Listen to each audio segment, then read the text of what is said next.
সকাল সকাল বেরিয়ে পড়লাম কলকাতা নিউ মার্কেট যাওয়ার উদ্দেশ্যে। এখন যাব আমাদের লোকাল স্টেশন গোবরডাঙ্গা থেকে ট্রেনে উঠব। মিষ্টির দোকান থেকে একটু মিষ্টি কিনে নিলাম, সন্দেশ, যাব মাসির বাড়ি।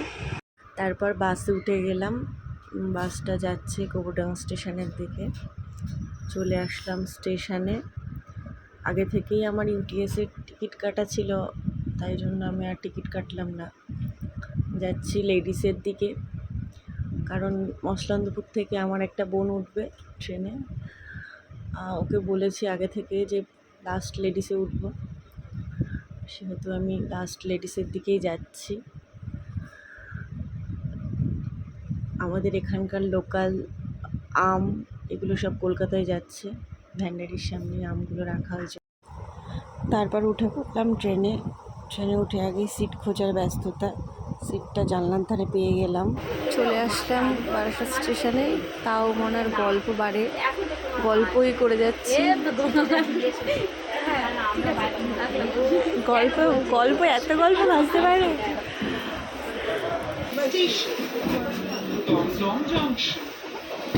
চলে আসলাম দমদম জংশন স্টেশনে মেশো দাঁড়িয়ে আছে। মেশোর কাছে আমি কিছু ব্যাগপত্র দেবো, আমার কাছে আছে যেগুলো, সেগুলো নিয়ে নিউ মার্কেট যাওয়া যাবে না। এবার নেমে পড়বো স্টেশনে। নেমে পড়লাম দমদম জংশন স্টেশনে। এরপর আমরা যাব, এই যে পেছনে প্রত্যুষা আর আমি। এরপর আমরা যাব মেট্রোতে উঠে পড়েছি। এরা কথোপকথন করছে, কি বলছে আমি বুঝতে পারছিলাম না প্রথমে। তারপরে বললাম যে আমাকে একটু বল কি বলছিস। তারপর দেখলে একটু লজ্জা পেয়ে গেল মনা। ও আবার কি একটা বলছিল, জানি না কি বলছিল। তারপর দেখালাম ওকে ভালো করে। তারপর নেমে পড়লাম এক্সপ্ল্যানেটে নেমে আমরা এবার এসকেলেটার ধরে ওপরে উঠবো। এই যে মৌলি, এটা আমার মাসির মেয়ে, আর পেছনে ঢঙ্গি মাসি, এই যে ঢং করছে। তারপর আমরা ওপরে উঠে গেলাম। ওপরে উঠেই এত জামা কাপড় দেখছি, চোখ ধাঁধিয়ে গেছে। প্রত্যেকটা জামা কাপড়ই সুন্দর, খুব ভালো লাগছিল, কিন্তু পয়সা তো নেই এত।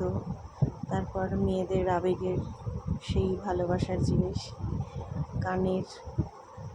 আজ নিউ মার্কেটটা খুবই ফাঁকা ছিল, এতটা ফাঁকা ছিল। তারপর এরা ব্যাগ দেখছে, ব্যাগ কিনবে। 100 টাকার ব্যাগ কিনে ফেললো একটা, যার মধ্যে সমস্ত জিনিসপত্র যেগুলো কেনাকাটা করেছি সেগুলো ঢুকিয়ে নেওয়া হলো। তারপরে আমরা সিলেদার্সে গেছিলাম। এত জুতোর দাম দেখেছি, তাই না কিনে চলে এসেছি। ঠিক পছন্দ হয়নি এত দাম দেখে। তারপরে আমরা সিলেদার্স থেকে বেরিয়ে যাচ্ছি। রাস্তা খুঁজে পাচ্ছিলাম না প্রথমে, তারপর বেরিয়ে গেলাম। এই মনার খিদে পেয়েছে, চলো ডেকার্স লেন যাবে, আমারও খিদে পেয়েছে। এসে গেলাম ডেকার্স লেনে। প্রথমে ভেবেছিলাম অরুণবাবুর কাছে খাবো খিচুড়ি, না, তারপরে বললো চলো চিত্তবাবুর কাছে যাব খেতে। চিত্তবাবুর হোটেলে আসলাম। এসে আমরা রুমালি রুটি নিলাম, সবাই 2টো করে রুমালি রুটি, আর ছিল চিকেন ভর্তা, আর ছিল পনির বাটার মশালা। প্রচণ্ড খিদে পেয়ে গেছে। তারপরে খেলাম আমরা কুলচা আর চিকেন ভর্তা। তারপরে আবার অরুণবাবুর কাছে এসে খেয়ে নিলাম খিচুড়ির সাথে একটা লাবড়া দেয়, চাটনি দেয়, আর পাঁপড় দেয়। এছাড়াও আমি এক্সট্রা করে বেগুন সুন্দরী নিয়েছিলাম। দেখলাম যে বেগুন সুন্দরী কেমন, আমি কোনোদিন খাইনি, টেস্ট করার জন্য ফার্স্টেই। সেকেন্ড অফ অল দিল ঘি, আমি একদম যেটা ভালোবাসি না, ঘি না বাটার আমি ঠিক জানি না, বেশ। তারপর একটু টেস্ট করলাম, পুরো ঠাকুরবাড়ির খিচুড়ির মতন টেস্টি, খুব ভালো খেতে,